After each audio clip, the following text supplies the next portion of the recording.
Norway achieved a historic milestone by landing F-35A stealth fighter jets on a highway, showcasing a flexible solution to address concerns about vulnerable airbases.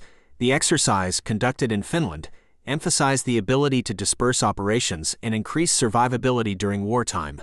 The concept involves using small airfields and highways to challenge an enemy's ability to target aircraft on the ground. The U.S. military has been employing similar practices as part of its agile combat employment efforts, demonstrating the effectiveness of this approach.